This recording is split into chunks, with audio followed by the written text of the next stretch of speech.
Io cosa dico?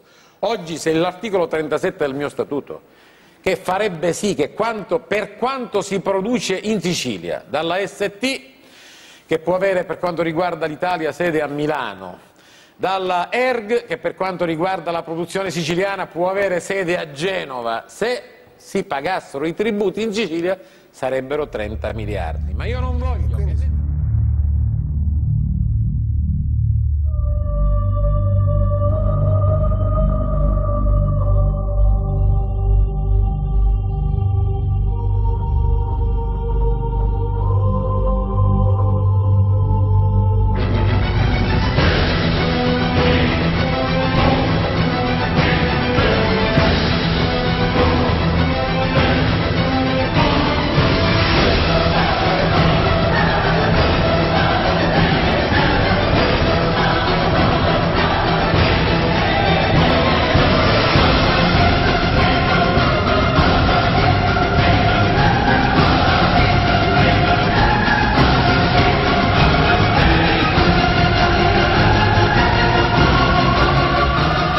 L'articolo 37 del mio statuto, che farebbe sì che per quanto si produce in Sicilia, dalla ST, che può avere per quanto riguarda l'Italia sede a Milano, dalla ERG, che per quanto riguarda la produzione siciliana può avere sede a Genova, se si pagassero i tributi in Sicilia sarebbero 30 miliardi. Ma io non voglio che né 30 miliardi si paghino e vengano a me e neppure che 50 vadano al Veneto. Io dico, cerchiamo di avviare un percorso. Sembra che adesso siamo un mercato in fiera, adesso vi faccio lo sconto. Ma io credo che questo debba essere un federalismo che non divida, non che non divida il paese, ma non cristallizzi la secessione e la divisione attuale nella quale viviamo, dottor Lerner, a proposito di emigrazione, di reddito e di quant'altro. Io dico, si produce 30 miliardi, da tanto che è convincente. Io ho il dovere nell'arco di ma chi governa la Sicilia, di far costare,